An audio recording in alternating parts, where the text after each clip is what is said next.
झांसी गुलाबी गैंग की संस्थापक संपत पाल एवं अपने कार्यकर्ताओं के साथ संघर्ष सेवा समिति कार्यालय पहुंची, जहां उनकी डॉक्टर संदीप से महिला सशक्तिकरण के क्षेत्र में विभिन्न मुद्दों पर हुई चर्चा। डॉक्टर संदीप ने आश्वासन दिया कि संघर्ष सेवा समिति महिला सशक्तिकरण के लिए गुलाबी गैंग के साथ जुड़कर झांसी और आसपास के क्षेत्र में वृहद स्तर पर कार्य करेगी। वहीं संपत पाल ने डॉक्टर संदीप को छोटे भाई के रूप में अंगीकार कर आजीवन सहयोग का आश्वासन देते हुए कहा, डॉक्टर संदीप समाज सेवा के क्षेत्र में अच्छा कार्य कर रही हैं।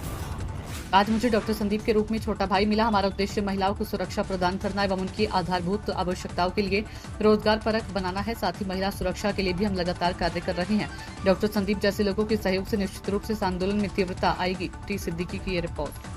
संदीप जी, गुलाबी गैंग की संस्थापक संपत जी आज कार्यालय आएंगे, किन मुद्दों पर चर्चा हुई? गुलाबी गैंग की जो मुखिया हैं, ये एक अलग मैटर है। हमारे संघर्ष सेवा समिति में आज हमारी बहन आई है, जिसे अपन माँ का रूप भी दे सकते, बड़ी बहन का भी दे सकते।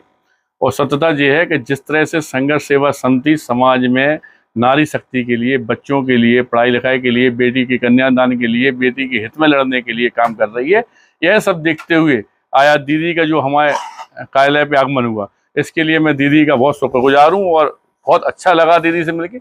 सबसे बड़ी बात कि दीदी ने जो भाई बनाया है, हम भी प्रतिज्ञा करते हैं, क्योंकि हम लोग यहीं बुंदेलखंड की धरा पे हैं, हरदौल महाराज जी की तरह हम लोग भी भाई का कर्तव्य निभाना जानते हैं कि दीदी को जिंदगी में जब भी जरूरत होगी, मैं संदीप साहू की हमेशा दीदी के संग में भाई के लिए के रूप में हमेशा खड़ा रहूंगा।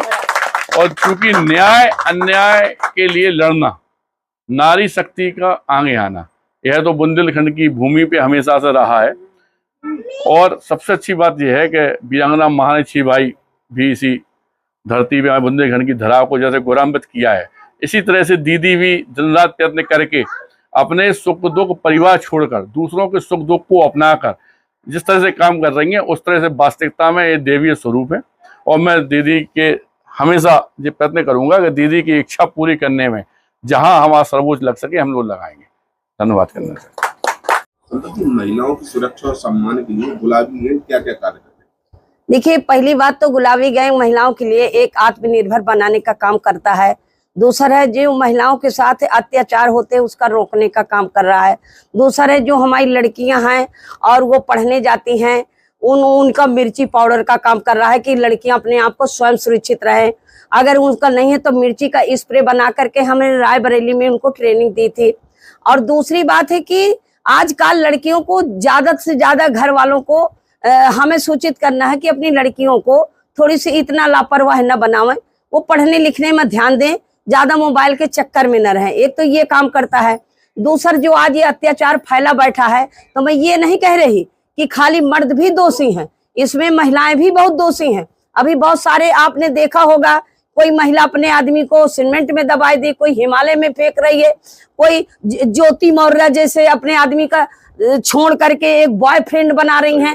तो ऐसी महिलाओं को भी मैं नसीहत दे रही हूँ कि ऐसा ना करो कि हमारे देश में एक माता शक्ति होती है, जैसे जननी माँ होती है वैसे एक माँ ही माँ होती है। हमने इनको जन्म दिया है, तो हमारे जन्म हमारे कोख से ये पैदा है। नसीहत सेवा समिति कार्यालय आई, कैसा अनुभव रहा? मुझे बहुत बड़ा अनुभव मिला और मुझे ऐसा लग रहा है कि हमको कुछ न्याय मिलने वाला है, हमें न्याय इशारा रहा है।